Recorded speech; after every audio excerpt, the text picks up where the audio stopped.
Semenjak film 5 cm tahun 2012 diluncurkan, mendaki menjadi sesuatu destinasi wisata yang populer. Tapi sayang, hanya orang tertentu yang bisa menikmatinya.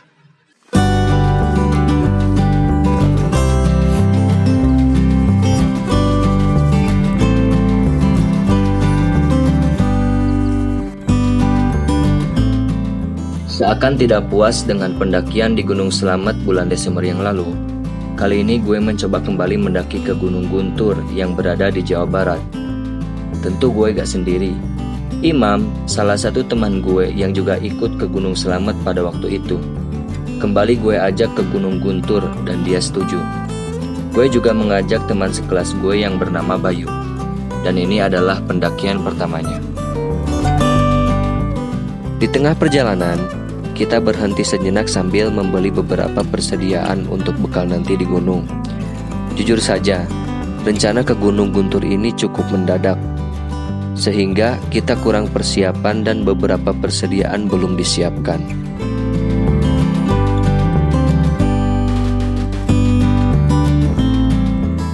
Kita sampai di kaki Gunung Guntur sekitar jam 5 sore. Karena musim hujan, waktu itu cuaca agak mendung. Terlihat puncak gunung diselimuti awan tebal. Gue pribadi cukup khawatir. Gue takut kami akan menjumpai badai kabut lagi yang seperti di Gunung Slamet. Gue beberapa kali mencoba meyakinkan Bayu supaya nyalinya tidak syut. Sepertinya cuacanya akan bagus, kata gue mencoba membakar semangatnya pada pendakian pertamanya.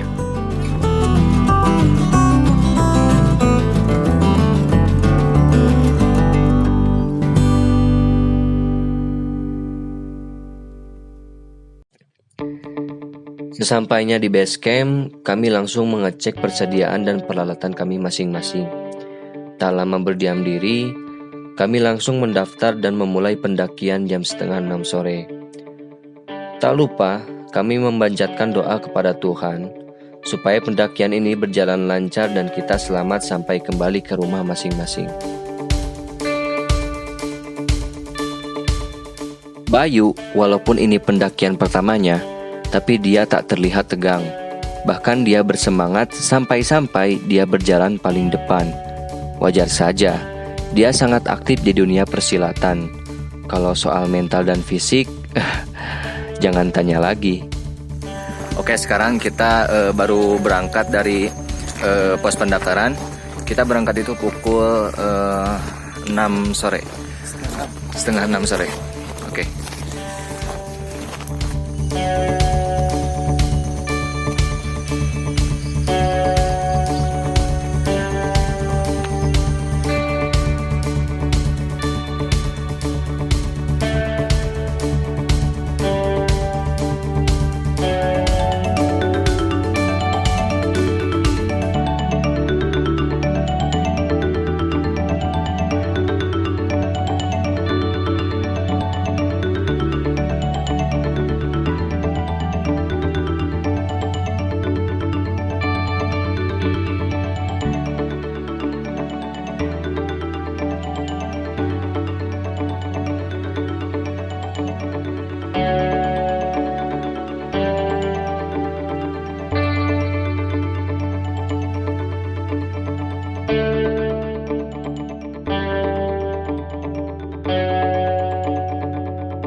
Kini matahari sudah mulai terbenam.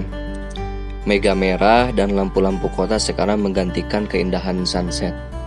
Walaupun kami masih belum sampai di pos 1, tapi hamparan lampu kota sangat jelas, dan itu adalah deretan lampu terindah yang pernah gue lihat secara langsung.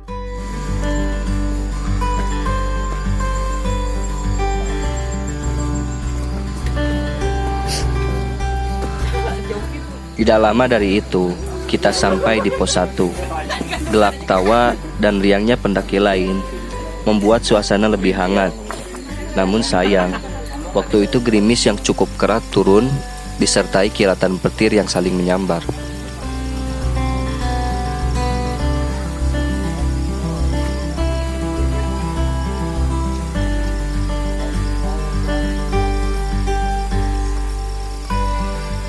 Di pos 1 ini juga kita membayar uang registrasi pendakian di Gunung Guntur ini. Harganya cukup murah dibanding gunung lain di Jawa Barat. Setidaknya dengan diberlakukannya hal tersebut, pungutan liar yang meresahkan para pendaki tidak akan ada.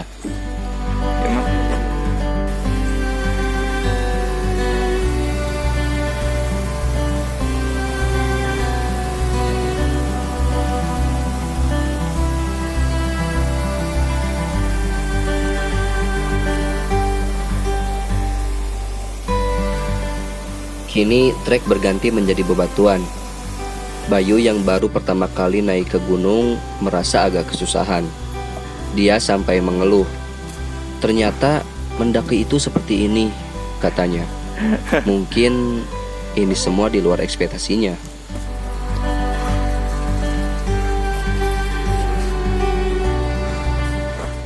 Kita sampai di pos 3 itu jam 9 malam.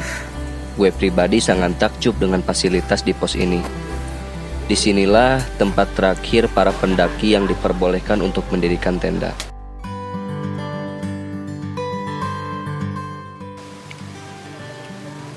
Selepas mendirikan tenda, kita langsung memasak dan menyeduh kopi. Dari pos ini, pemandangan kota nampak begitu sangat jelas dan sangat luas. Gue mau sedikit lama memandanginya, tapi kami harus segera tidur karena kita harus melanjutkan perjalanan dan sampai di puncak sebelum fajar tiba. Kita memulai perjalanan lagi pukul 4 dini hari. Ya, ini adalah hal terberat pada saat pendakian. Ditambah, biasanya ketika summit itu treknya sangat ekstrim, tak terkecuali dengan Gunung Guntur.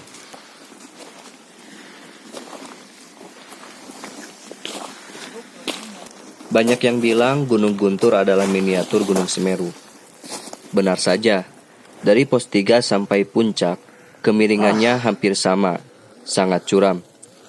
Treknya pasir yang membuat banyak para pendaki patah semangat. Tentu ini bukan perkara yang mudah. Kita harus beberapa kali beristirahat untuk kembali mengumpulkan tenaga. Jujur saja, terkadang hal seperti ini membuat jerah dan menguji kesabaran. Namun selalu saja, rasa jerah kami diluluhkan dengan hamparan awan dan cahaya sunrise yang menyinarinya. Tentu saja hal tersebut tidak kami dapatkan di kota. Walaupun ini kesekian kalinya, namun rasa bangga selalu hadir karena kita berada di atas awan.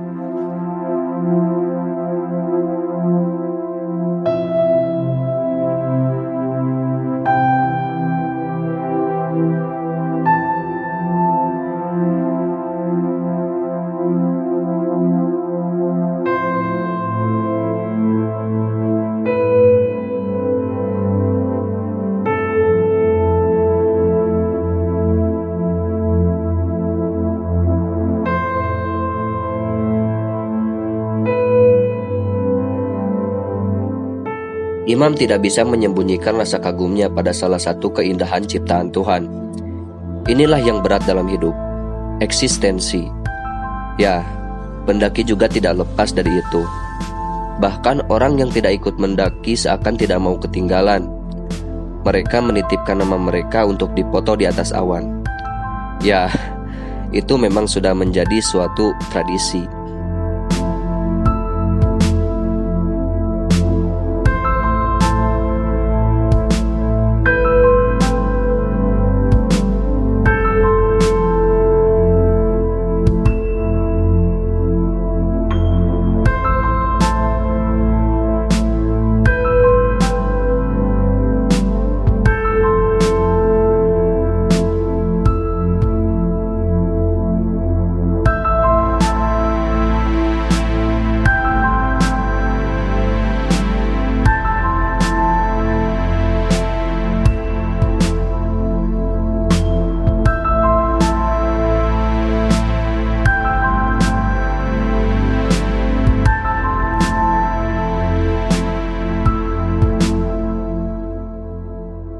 Dan hal terindah ketika secangkir kopi hangat yang kita minum menemani hamparan awan yang seakan menari di depan kita, membuat sensasi tersendiri yang hanya ada di puncak gunung.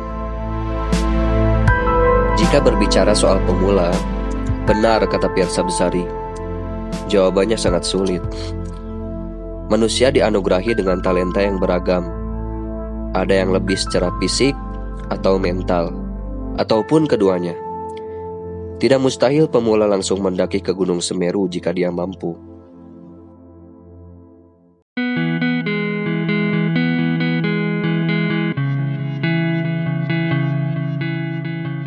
Tepat jam 8:30 pagi kami turun dari puncak. Saya jadi ingat, ada seseorang yang pernah bertanya bagaimana rasanya mendaki ke gunung. Ini juga suatu pertanyaan yang sulit, karena rasanya kita selalu kurang ketika kita menjelaskannya. Singkatnya, mendaki itu ibarat meminum kopi. Pahit atau manisnya, kita tidak akan tahu jika kita tidak meminumnya. Seperti halnya mendaki, kita tidak akan tahu rasanya jika kita tidak mencobanya.